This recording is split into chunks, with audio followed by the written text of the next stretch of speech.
존경하는 국민 여러분, 이석현 부의장님과 선배 동료 의원 여러분, 새누리당 대구 중남구 김희국 의원입니다. 지난 2년간 우리는 창조경제, 일자리 창출, 무상급식 및 보육, 기초연금, 안전한 국가 건설과 가계소득 증대, 부정부패 척결과 공무원연금제도 개선 등 많은 과제를 추진해왔습니다. 이 중 일부는 성과를 내기도 했습니다마는 아직도 빈부격차의 심화, 일자리의 부족 등 많은 문제들을 가지고 있습니다.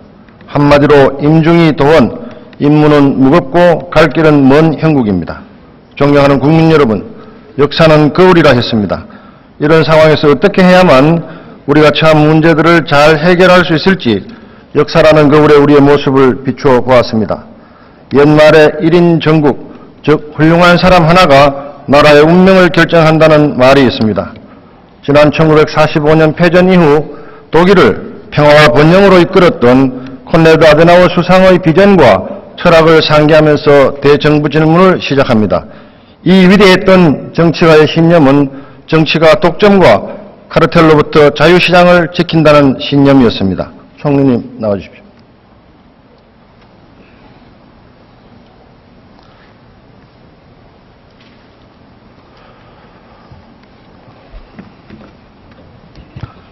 총리님 오늘 수고가 많으십니다. 네. 혹시 병길문 우천이라는 고사를 들어본 적이 있으십니까? 글쎄 아침에 제가 한문 실력이 좀 약해가지고 예. 중국 한나라 때 중요한 일에 좀 집중하자 그런 뜻 아닙니까? 예, 그렇습니다. 제 사항은 여러 가지 일 중에서 가장 근본적인 문제의 원인을 파악하고 그 해결의 실마리를 찾아야 된다 그런 뜻입니다. 총리께서는 앞서 말씀드린 여러 가지 과제 중에서 무엇이 지금 가장 중요하고 시급하다고 판단하십니까? 현 시점에서 말입니까? 네, 그렇습니다.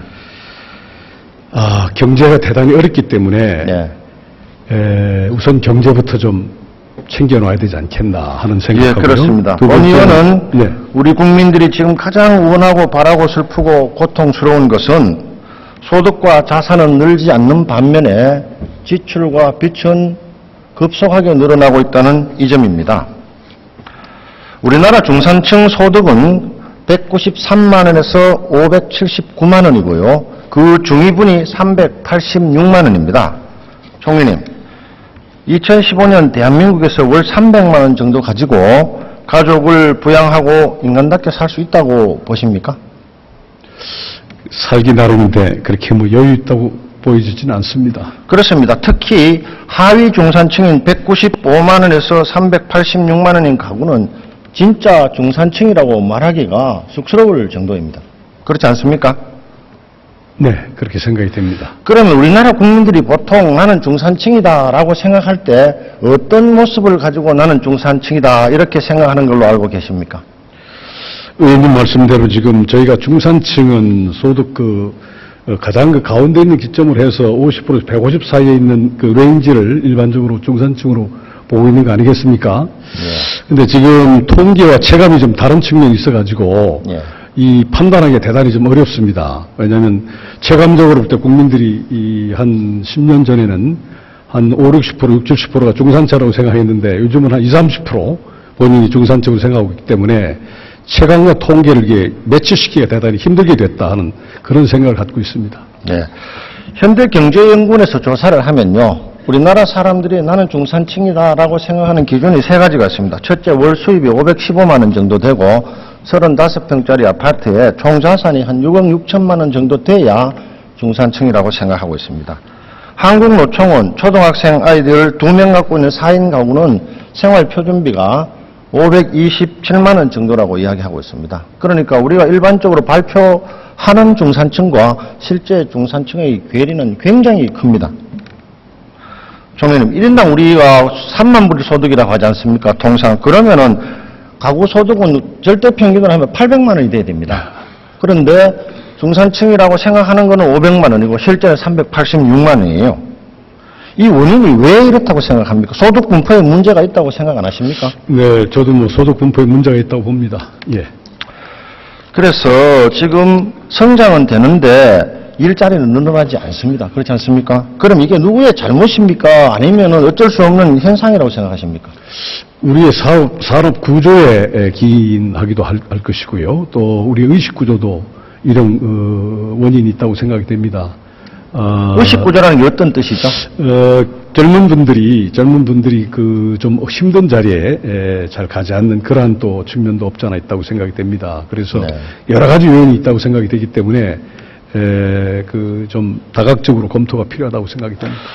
이 문제에 대해서 하버드대학교 데니 로드릭 교수는 이렇게 진단했습니다. 기술 발달이 가져온 생산성 향상의 과실은 기술과 자본을 소유한 계층이 독점하고 일반 대중은 생산 현장으로부터 축출된다. 즉 실업이 증가한다. 이런 이 교수의 진단에 공감하십니까? 네, 뭐 소득 불균형 문제를 지적하신 것 같은데 예, 공감합니다. 그 원인을 진단한 것이죠. 네. 기술과 자본을 가진 사람만이 부를 독점하고 일반 대중은 생산 현장에서 축출된다는 이야기입니다. 공감하시죠? 예, 그렇습니다.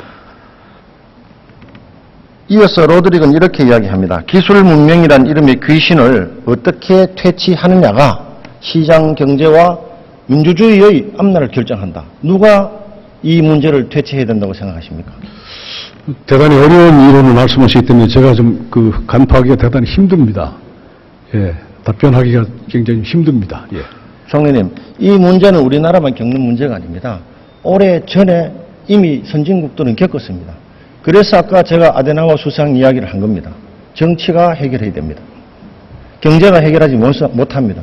그래서 저는 정치가 전부라고 말하는 겁니다. 정치가 이 기술 문명이라는 귀신을 해결해야 되는 것입니다.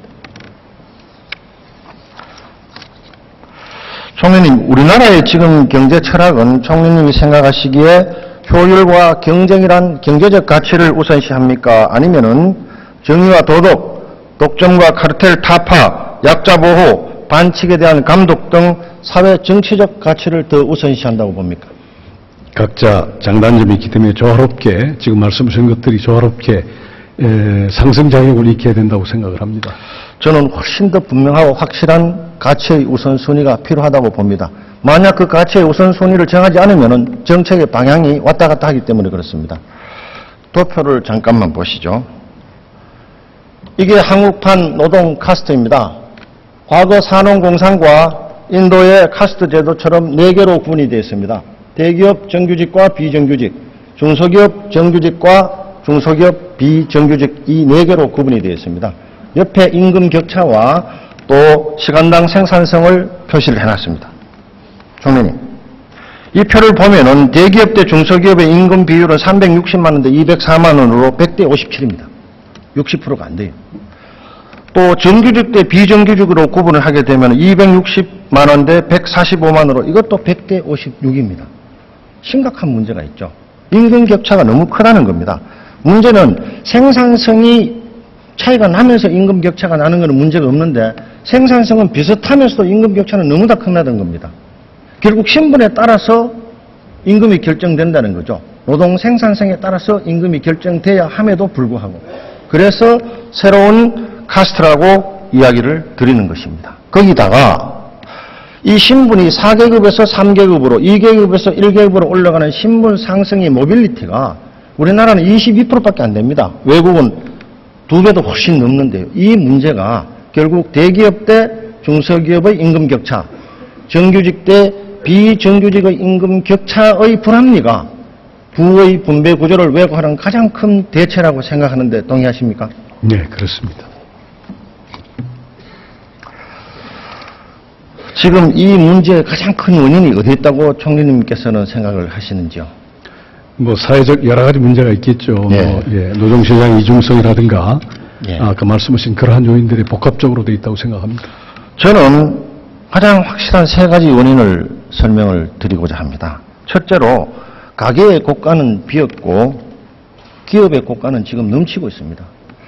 지난 2007년부터 10년까지 기업 소득은 18.6% 증가했는데요. 가계 소득은 1.7%밖에 증가 안 했습니다. 10분의 1도 증가를 못했어요. 당연히 가계 소득이 낮을 수밖에 없습니다. 구조적으로. 가계소득이 이렇게 가장 낮은 이유는 아데나버가 패전 이후에 독일 경제를 다스렸던 독점과 카르텔의 횡포 때문에 그렇습니다. 지금 상생과 공존을 위험해하는 국가나 공기업이나 대기업의 횡포를 끝장내야 됩니다. 그렇지 않고서는 이 구조를 해결할 방법이 없습니다. 외국도 그렇게 했습니다. 자, 그러면 도대체 갑의 횡포라는 것이 어떤 건지 구체적으로 설명을 좀 드리겠습니다. 첫째로 제값을 안 줍니다. 갑은 계약이나 납품 단가를 당초부터 낮게 책정하고 원가가 상승돼도 제대로 반영 안 해줍니다.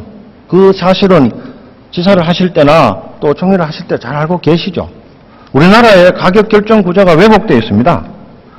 더 웃기는 거는 을이 부당하다고 의의를 제기하면 소송하라 합니다. 나는 못 올려주니까 소송해라. 감사기관들의 행포는 더 심합니다. 처분을 하고 을이 문제를 제기하면 소송을 하라고 합니다. 기업들이 행정청이나 감사기관의 처분에 불만을 품고 소송을 제기했을 때 그 드는 비용, 시간, 고통, 나중에 보복당할까 봐 느끼는 두려움, 이런 거는 총리님께서 잘 알고 계시죠? 이거 시정해야 됩니다. 지금 민간기업들이 행정청이나 감사기관의 처분을 받고 거기에 불만을 품고 소송을 1년에 몇 건 하는지 아십니까? 전 기관의 조사를 좀 해주십시오. 그리고 행정청의 처분에 승소율이 굉장히 낮습니다. 무리한 행정처분을 해가지고 소송을 해서 민간인들이 자기 돈을 들여가지고 피해 구조도 못 받고 수많은 소송을 하고 있고 결국 대법원 이겨버려요. 행정청이나 감사원의 처분이 잘못됐다는 이야기입니다. 갑질 중에도 이런 갑질이 없습니다. 총리님. 국민들이 제대로 일을 하라고 세금을 내서 월급을 주는 공기관들이 이렇게 해도 되겠습니까? 이거는 통절한 반성과 총리님의 관리님이 필요합니다.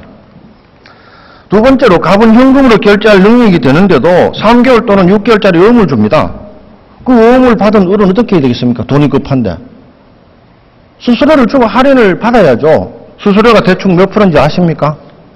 자세히 모르겠습니다. 1차로 할 때는 4 내지 5%割강을 합니다. 할인이 됩니다. 2차로 가면 6, 7%예요. 마진이 7%로 같으면 돈 한 푼도 안 남습니다. 이게 갑을 구조의 두 번째 문제입니다. 정부도 납품 대금을요, 카드를 줘버리게 되면 3%가 대기업인 카드세로 넘어가 버립니다. 그거 납품하는 사람이 몇 프로 남겠습니까? 그것뿐만 아닙니다. 중소기업이 좋은 아이템을 출시하면은 갑은 그걸 모방해서 을의 목덜미를 재고 뺏어버립니다. 강탈해버리는 거죠. 재벌 총수들은 친인척 회사의 물량을 몰아줘가지고 하청기업은 사발할 기회도 없습니다. 특히 물류분야는 심각합니다. 심지어 대기업이 아예 제빵, 장갑, 순대 장사까지 나서버립니다. 전 중소기업 회장이 회장직을 떠나면서 이렇게 말했습니다. 대기업은 웃고 있을 때 우리는 피눈물을 흘리고 있다고. 총리님 이 실태를 알고 계시죠? 아프리카 초원에서 사자가 매일 사냥하면 그 초원에 다른 동물이 살아남겠습니까? 총리로서 가장 중요시하고 중점을 두고 시급한 과제는 이 갑을 관계를 해결해 주십시오. 그래야 만사가 해결됩니다. 네, 명심하겠습니다. 두 번째로 공무원연금 개혁 문제입니다. 이 문제는 지금까지 충분히 논의를 해왔고 더 이상 시간을 끌어서는 안 됩니다. 우리 야당 의원님들께서도 이 시대적 소명에 대해서 적극 협조해 주시면 좋겠습니다.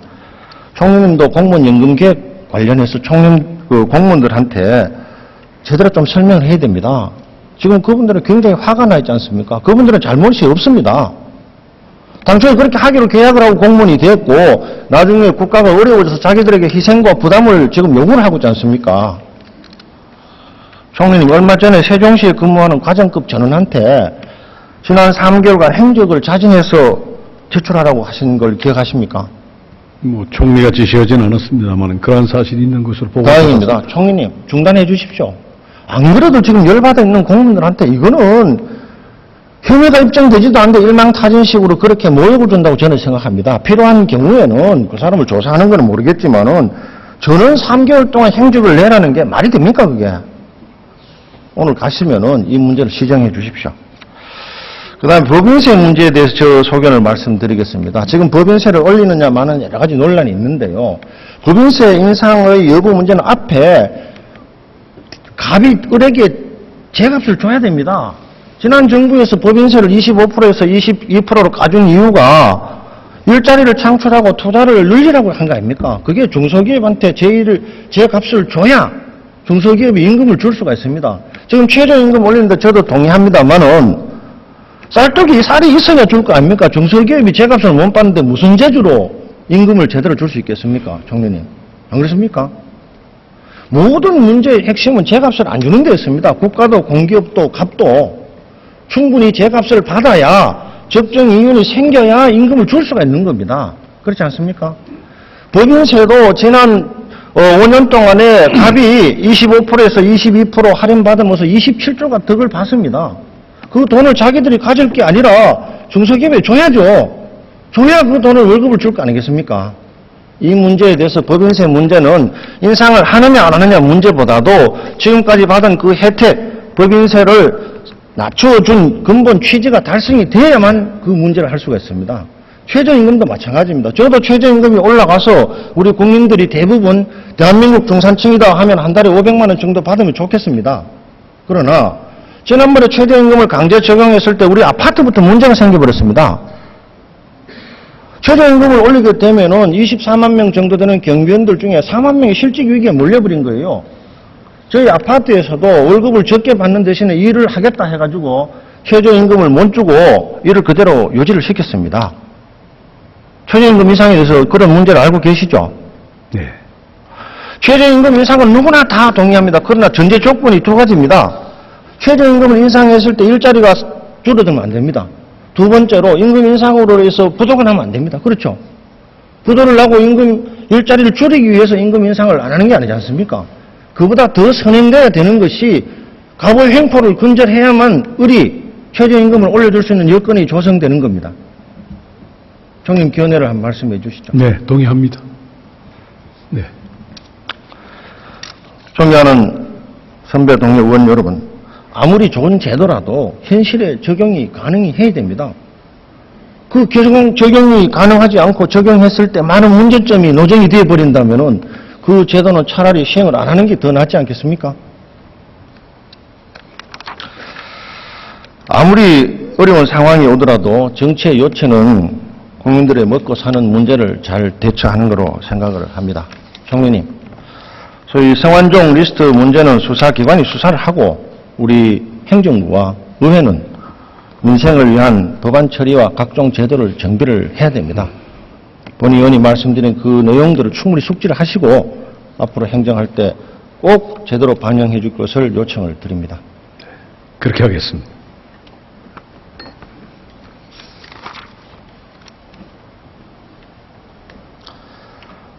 존경하는 국민 여러분, 우리 대한민국의 중산층도 한 달 수입이 500만 원이 되고 대기업과 중소기업의 임금 비율이 100대 57에서 100대 80 정도 되는 그런 희망을 꿈꿔 봅시다. 경청해 주셔서 감사합니다.